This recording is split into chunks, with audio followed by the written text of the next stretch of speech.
Hello बच्चों, हमारा जो फर्स्ट लेसन था वो कंप्लीट हो चुका है। और जो आज का हमारा लेसन है उसका नाम है ग्लोब, अक्षांश और देशांतर। तो सबसे पहले ग्लोब क्या होता है ये आप देख पा रहे हैं। ये है ग्लोब, यानी हमारी पृथ्वी का सर्वोत्तम यानी सबसे जो उत्तम रूप होता है उसको बोलते हैं हमें ग्लोब। तो इस ग्लोब पर अक्षांश और देशांतर यानी लैटिट्यूड और लॉन्गिट्यूड रेखाएं होती हैं।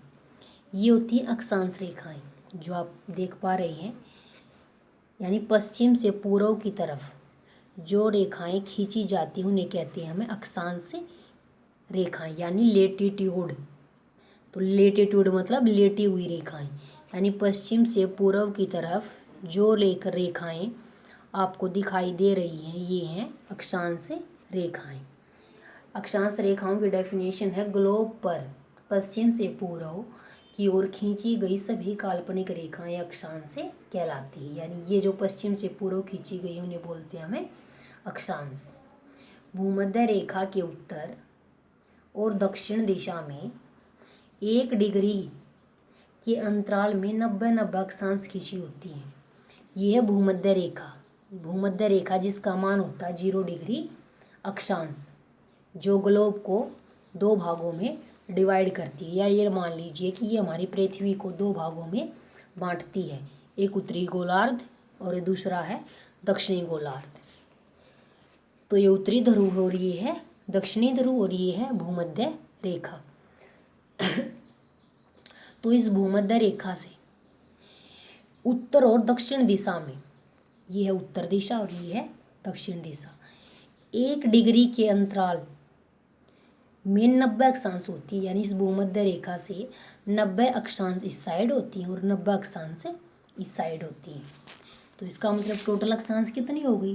भूमध्य रेखा को छोड़ के 90 इस साइड 90 इस साइड, तो कितनी होगी? 180 प्लस से 1 ये, यानी भूमध्य रेखा तो कितनी होगी टोटल? 181। लेकिन कई बार क्या होता है कि जो ये है यानी उत्तरी ध्रुव जो दक्षिणी ध्रुव है इसको रेखा न मानकर बिंदु मान लिया जाता है।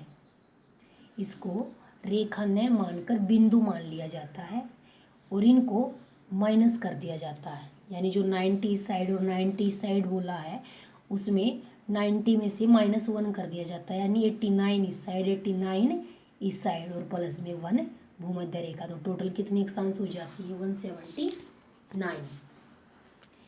नेक्स्ट है, इसका अर्थ है 90 से ज़्यादा अक्षांश से नहीं हो सकती। तो इसका अर्थ सीधा है कि इसने बोला कि 90 अक्षांश इस साइड होती है 90 इस साइड, तो इसका मतलब है कि 90 से ज़्यादा अक्षांश से नहीं हो सकते। टोटल अक्षांश कितने होंगे? 90। सभी अक्षांश रेखाएं एक दूसरे के समानांतर होती हैं और 2 अक्षांश रेखाओं के बीच की दूरी कितनी होती है? 111 किलोमीटर। जितनी भी अक्षांश रेखाएं हैं इनकी दूरी एक दूसरे से इक्वल होती है, यानी किसी की भी कम या ज़्यादा नहीं होती, बल्कि ये एक दूसरे से समानांतर दूरी पे है। और 2 अक्षांश रेखाओं के जो बीच की दूरी होती है वो होती है 111 किलोमीटर। तो आज आपको सिर्फ अक्षांश रेखाओं के बारे में ही अच्छे से पढ़ना है और उसको याद करना है, रटना बिल्कुल नहीं है। तो आज का जो हमारा टॉपिक था वो है सिर्फ अक्षांश। देशांतर जो है वो हमें कल करेंगे। तो आप इसको अच्छे से डायग्राम बना के इनको अच्छे से समझ के और फिर इसको राइट करना। Thank you.